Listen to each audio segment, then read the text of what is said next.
All right, everybody. So today we're going to go ahead and get into sports. This is the optional video for SOCH 205. If you would like to hear about that, here we go. All right, so sports media. So let's get into that. The sports media complex is essentially the term for any of the specific kinds of media programming that caters to sports. So your things like the actual, like down here in this, your emblems that specifically denote specific sports and specific leagues.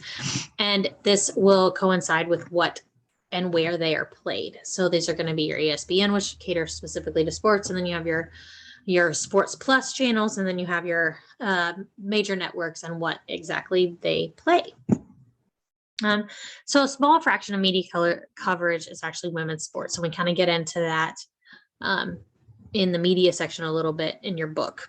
And then the trends in media coverage really come down to, they showed a real positive, like a positive lineage in how much women's sports was being covered. And you do see a little more of this during Olympics years. So you have seen a little bit more of that during Olympic coverage in the last 2 years, given that the one was a year behind due to the pandemic. However, 2010 and 2016 had positive trends, and how women were presented in the media have declined. So we're showing maybe some more women, but on the flip side of that, we're not showing them in necessarily positive ways. So, right, we're sexualizing them. We're discussing things like how they manage home and being an athlete at the same time. We're talking about things that are not specifically their career track, their sports achievements. And so there is this formula for televised sports that is really designed and catered towards men, maleness, masculinity, these displays of particular types of masculine traits, such as strength, such as assertiveness, such as aggressiveness, physical violence, these kinds of things that are really catered towards a more masculine audience. And it's why there was such a moral panic of having women in sports to begin with. And it's kind of linked to these gendered ideas, right, of manhood in sport, and sport being a way to act out or self-ascribe masculinity. So we're going to talk about a few things when it comes to sports and masculinity.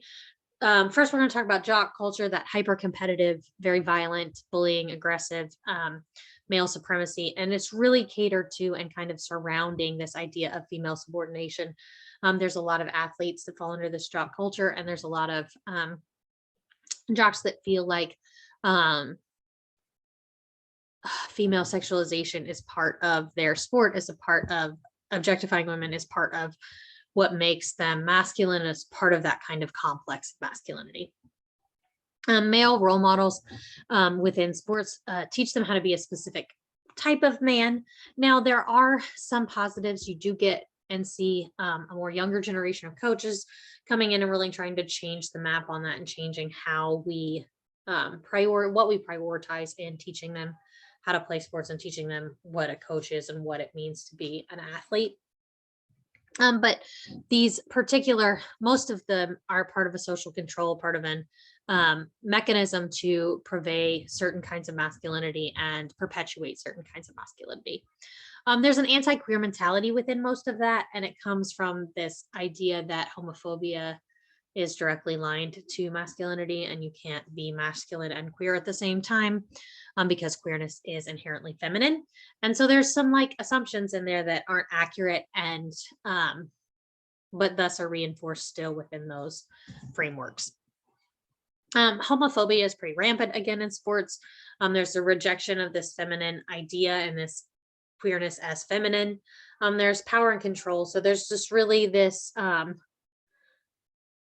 using homophobia and using slurs, using words like sissy, using words like don't be a homo, and things of that nature, to be these derogatory things that mean that you are less manly and less capable of sports, right? And as an athlete, I saw this regularly. And it's interesting to reflect on it now, the language that was used, and harms that really came out of that language, but you don't see a lot of that changing even now. And there's really an invisibility of gay athletes, but we will get into that a little bit towards the end of this. Sports violence, you see sports rape was talked a little bit about in our violence chapter, but it is, again, pretty prevalent throughout jock culture and throughout institutions to have athletes that perpetuate violence against women. And there's a lot of institutional cover-ups of those things. You also see a lot of violence done to female athletes. Prime example of that is what happened to the female gymnast with Larry Nasser. So it's really talking about at an institutional level, kind of those cover-ups and what it means for the athletes themselves. So when we talk about femininity in sports, so in a lot of terms, culturally, they were are considered trespassers, right? That sport is a masculine entity, and so females in sport are inherently wrong, right? They're not normal. They're the not norm. But again, there's like limited opportunities for women and what sports they can be in, what sports they can excel in, what's acceptable, what's not. In 1920s, there was the first women in the Olympics. We had a lot of moral and homophobic panics that came out of women starting to be in sports, and what that meant for sports. Is our sports just inherently masculine anymore? Is that a part of masculinity, and why would women want to be part of that, as opposed to being a cultural and social interaction? There's the stigma of this manist lesbian athletes that really created and were perpetuated out of that homophobic panic. There's things that came out of that, including negative recruiting, which is this idea that a institution can say that they have no queer people on their teams and that be part of their recruiting message. And it really falls back into these invisibility standards. So they may have queer athletes, but they are definitely not allowed to be out, and there's definitely consequences for that. There's also these entities that are very don't ask, don't tell me if you're not straight, we don't want to know, that comes into this idea that there is that if you're female, you're not intending to be masculine, that you're intending to be female, and you're intending to be very feminine in the sport, whatever it is that you are playing, and you have to kind of figure out how to make those lines work. There's fear for careers and conforming for safety of LGBTQ members within sports. And that's just coming down from really not wanting to be part of the negative recruiting and showing that there's still kind of this homophobic panic within our sports systems. And sometimes sports become a family of choice for LGBTQ plus women. Ooh, it's okay, Bella. Sorry, my dog decided to bark at something that she saw. But really, I also put on here how sexualized female sports athletes are, how they're talked about as being moms, more so than they're talked about some of their achievements, and how much of an achievement it is for moms to be an athlete, because that's something they shouldn't be able to do physically or what have you. I did add this comment because I find it telling, and I find it pretty spot on. And so we're gonna move right along. Title IX in sports. Title IX was something that came out of the feminist movement in the 1970s. It was meant for equalizing opportunities via the genders in anything that was publicly funded. So this included making sure that education was not just gender discriminatory. This compensated for things like sexual assault, had programs for that, but it is most notably known for its changes that happened in female sports. So allowing females to be in sports, allowing them to participate and not be discriminated against. It expanded sports participation, and opportunities, but there's still really issues. There's still institutional cover-up of harm. There's less funding for women's athletics. Coaches are better funded for the men, so they're paid much more. Facilities are a lot nicer for men. and there's less scholarship opportunities. So there's really still some discrepancies between men and female sports. Unfortunately, the federal funding is probably divided equally. The way they get away with that is boosters and where they put their booster monies, where they put their other kind of funds that come into universities into, and what they prioritize. So I put on here some gay athletes. Coming out can be serious damage to careers, but we're seeing a little bit more openness as we move through a different generation of athletes. There is still a heavy amount of institutional silencing that comes out, which is why you don't have as many out individuals, and why a lot of them come out after they retire. You see a lot of that comes out. The stigma follows them kind of wherever they go. They did create, queer people did create the gay games, which were essentially a sports tournament for LGBTQ plus persons. The problem with that became that still, again, like any other segregating event, it didn't really undo the harms or the institutionalized problems that came with sports and homophobia. And the World Out Games were similar. They did have some issues with trans inclusiveness. And if you have any questions about any of the individuals that are on this page and or what their accomplishments are, or how much they meant to the sport, please feel free to reach out. I have no problem giving you multiple information on these individuals. And that by no way is an exhaustive list. Those are just the easiest and most relevant to kind of pop out. Currently, we're going to talk about intersex and trans athletes. So please, if you hear nothing out of this lecture, please listen to this part because it's important. Currently, there are no policies or laws to protect trans or intersex athletes. Intersex, again, is a natural biological category that does not fit the binary and happens at 1.7% of the population. So that just excludes them. They just don't get to be a part because they don't fit into a binary box that we have created. It's not that naturally exists, but that we have created. False assumptions and arguments for trans inclusive exclusions in sports. So really the people that try to exclude trans fall into some of these categories. Trans women are really men, and so they have an inherent advantage, which means that men are inherently better at sports. Trans women will then inherently win everything, and trans men are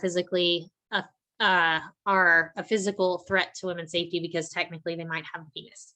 Okay, this is not where we're going to go into what the research talks about. Okay, none of those are all false claims, by the way, just to rehash that. And what the research is really showing is that it is far more likely for a trans woman to be at risk of physical safety than it is for them to be a potential threat to anyone. And due to hormone blockers and hormones transitional therapies, which are required by most athletes that would want to trans athletes that will want to participate, they have to fill out a certain level of particular criteria of their transition in order to participate in sporting events. And due to those hormone blockers and or hormone transitional therapies, it's much more likely that a trans woman would have a disadvantage in athletic competition due to the amount of change that their body is still going through and or the amount of hormone blockers and testosterone blockers that they would have in their system. There is also again, intersex individuals are a natural category. And on that note, there's a wide range of testosterone and estrogen levels within human flux. There's not specific categories. We make distinct outliers for what we think should be involved in sports. And that leaves a lot of individuals out in the wayland because there are natural women who have higher testosterone levels. There's natural men who have higher estrogen levels. That does not make them any less men or women. It just means that we have a wide variety of natural biological categories, and we tend to want to box them into groups. And in doing that, we have excluded an entire sector of people from something that is socially considered a normative, right? To play some kind of sport or to play and engage in some kind of team activity or things that are consistently part of developmental conversations. And we tend to exclude anyone that's trans or intersex based on ideas that are not statistically or scientifically backed. Statistically speaking, women have made more athletic gains since being allowed to play sports than men did in the same allotted time frame. And what we mean by that is that women have not always been able to participate in sports, but since they've been able to participate in sports, they're like, say you want to compare track, right? So when track first started to where track is now, or even if you do when track was accessible to all men of all races or whatever, to where it is now, versus women to where it is now, statistically speaking, they have made more gains in women than they have in men. And so they're decreasing their times at a faster rate than men are.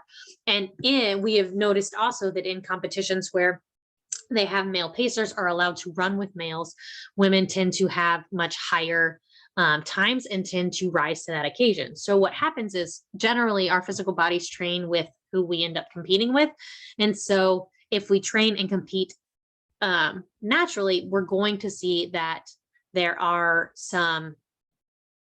a lot less advantages for men than we thought there were, if there are any. But because we consistently segregate those two, intentionally create that division of maleness and sport and to create that connection, we leave out that ability for women to prove that they can be just as good. They could win or beat men or any other category. And we leave sport as this thing that has to be gendered in a very male dominated way. And so I think as we move forward, hopefully we will see more athletes that get just to be athletes, and we starting to see more cross overs for co-ed sports and ways in which that might impact how we see sport as specifically masculine. Maybe we'll break down some of those walls, or we'll reinforce it. Who knows? Time usually tells us that we reinforce things like that. Olympic history and female testing of female greatness. So a lot of females that consistently A, do not fall in the beauty norm, and or B, are rising specifically to the occasion and doing very well, tend to get challenged by competitors or by the Olympics committee altogether to be tested to make sure that they're female enough. If their testosterone levels are naturally too high or what have you, then they've gotten everything from medals taken away to being excluded from competing altogether. And so these are athletes that have worked hard their entire life and have a natural biological function that somehow has made them where they are not allowed to compete. And there's real discrimination problems with that. Trans inclusion at the gay games. So at the gay games, there's been problems with excluding trans membership in the way of, because this are the gay games and not trans, to make sure that there were specific criteria that needed to be met, and these specific criteria